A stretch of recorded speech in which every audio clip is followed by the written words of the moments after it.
Hi friend, welcome once again. This is Thuo, the founder of Upya TV. My friend, I'm so happy to be here once again, to be with you as we inspire one another, to encourage one another so that we can succeed in this life.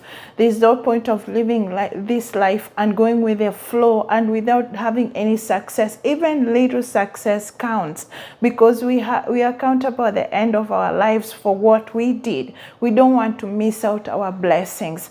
And today we are going to discuss about workplace rejection.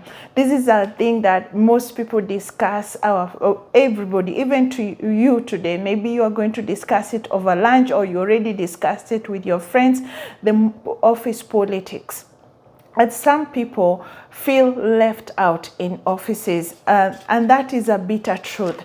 They feel rejected and they don't get invited to special events, or when they join a conversation, people stop suddenly and their greetings go unanswered and so on. It can be passive, it could be an individual, or it could be a group of people. So these are things that happens. But the best thing to deal with this kind of situation is not to ignore it.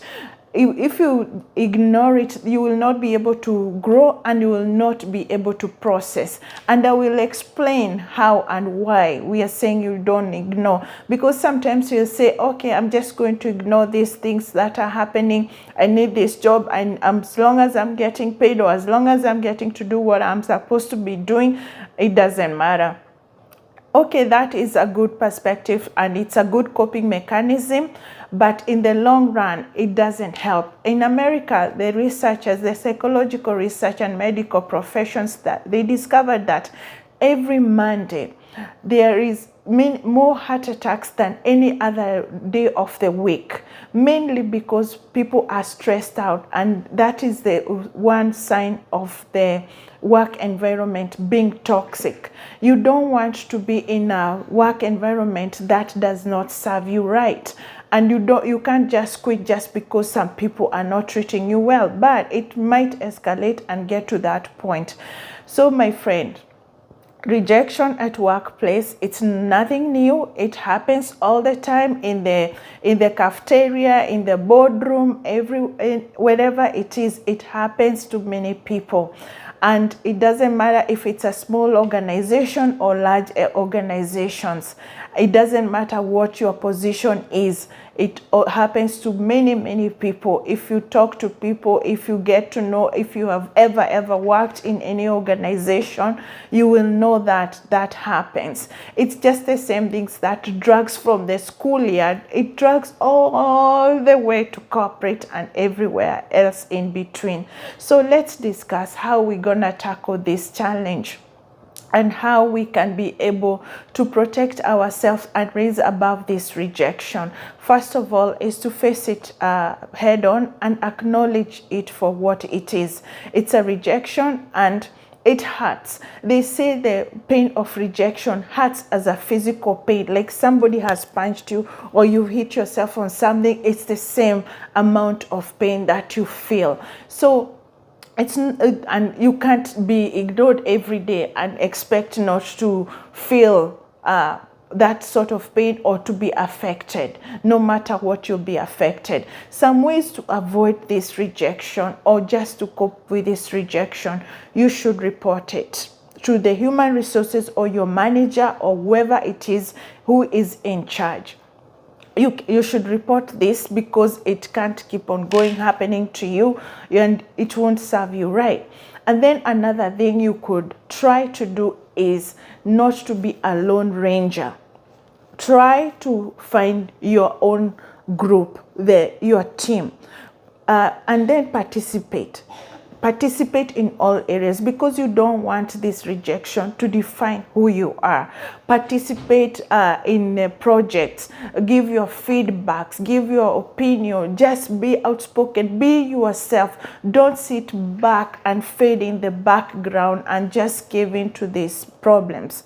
So you have to participate, you have to be outspoken, because some of these rejection issues comes from lack of self-esteem. Not always, some.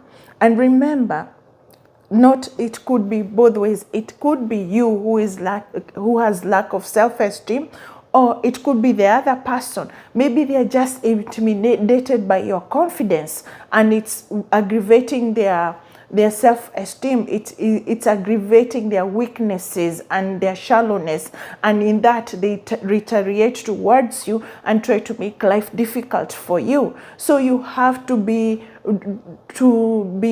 on guard to make sure that you're not letting this define who you are, because you know what you can do, and you're not limited to their opinion or these circumstances and that surrounding. Because if you let this keep on happening, it can make you sick and make you unproductive. The days missed work because of somebody not feeling like they can participate because of the treatment at work. It's lost resources, lost finances, lost human resources, and so many things that go on. And your team depends on you, your work depends on you, and if it's a job that you like, you need that income and so on. So you need to deal with this in a manner that in the end it will be good, and you'll be able to overcome it, and you'll earn respect and your place in your workplace.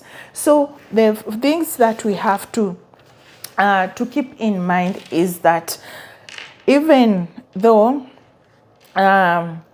we feel rejected and ignored and all that, we have to be assertive and to show our value and potential at our workplace, to our colleagues, to our managers, and so on. You don't have to be on their face, but show your potential for what you're capable in. Because if people are rejecting you, it's very easy to cave in and just not being yourself and feel like you're worthless, you're not even worth to be there, or they're better, or you start doubting yourself and you don't know how you should contribute, and you can be very intimidated in these areas. If you're in that position, don't give up, because you can overcome this. You can overcome this by those steps that I mentioned. If it's your self-esteem, try to work on yourself. How do you work on yourself?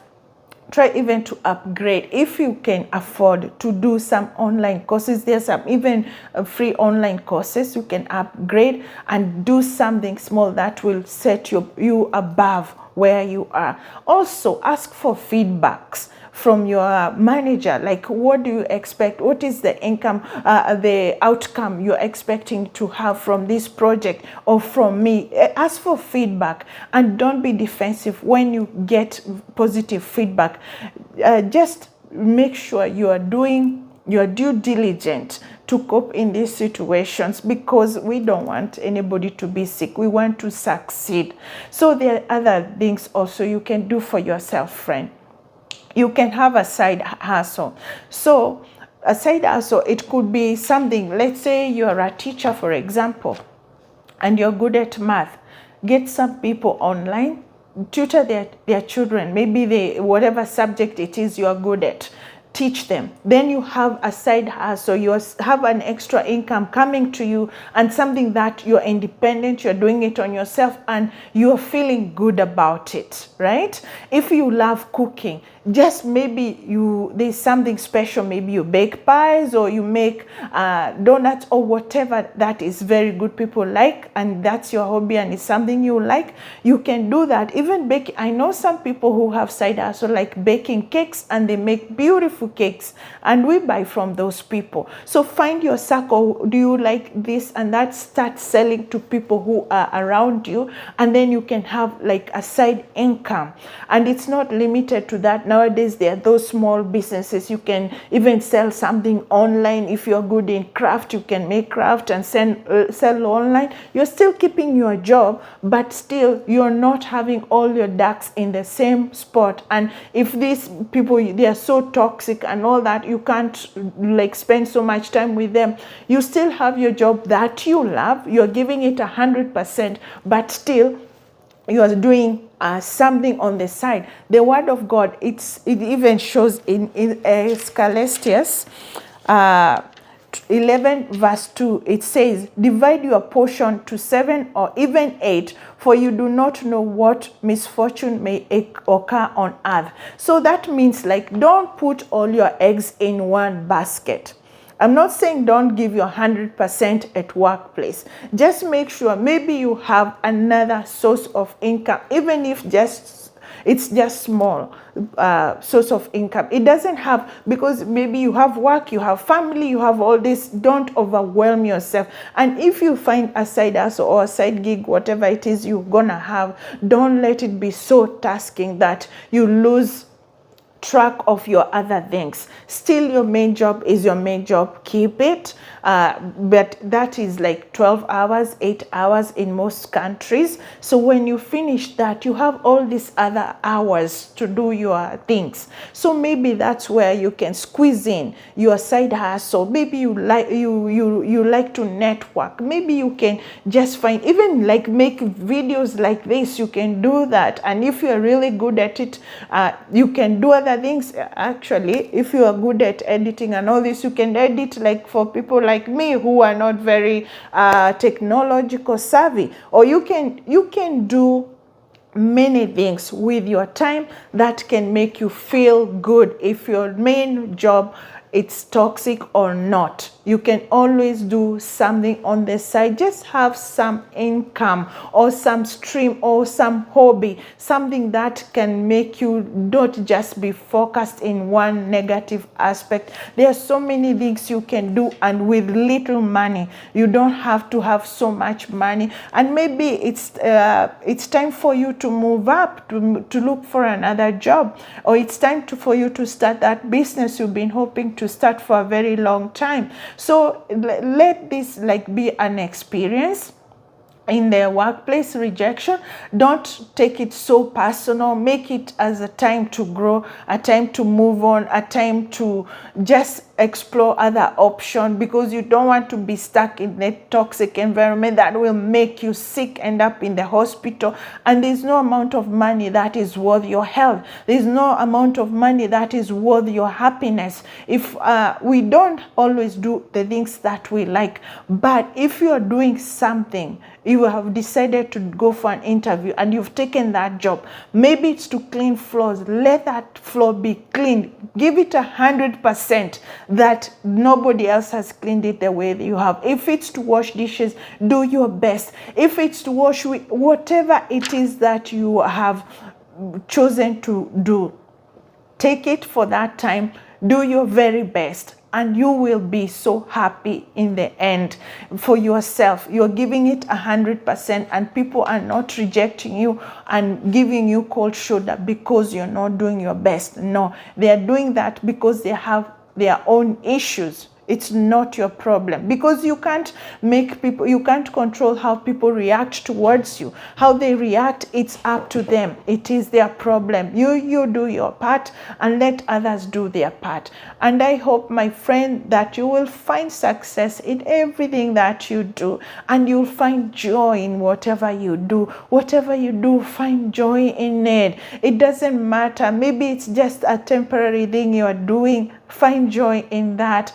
Have a reason why it will make you get out of bed and go to that place tomorrow. Not just money, because if it is just money, it can exhaust you.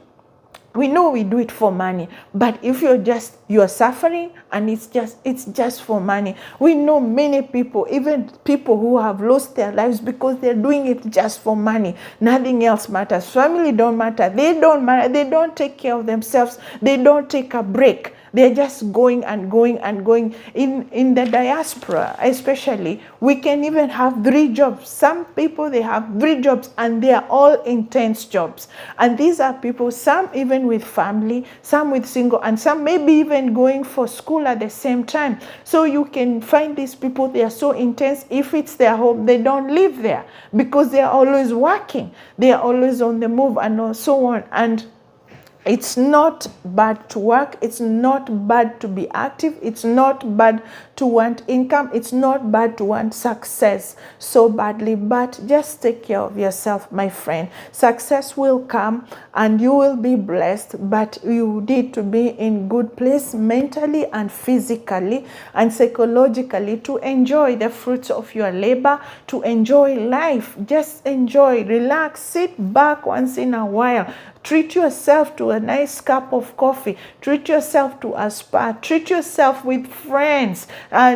Just try to network. Just try to mingle. But don't let that work toxic environment define you or bring you down so much so that you feel whatever it's being done to you, it is your fault, or you deserve it, or all that, or you lose yourself in that, because work does not define you. The other, how people treat you does not define you, as long as you're good at what you do. And if you think you need to improve or advance in it, and you're doing it and you're giving it your all, 100%, all you can do is your very best and nothing else. Don't slack, because some people, they just go, that's my 100%, but they are doing 30 or 40.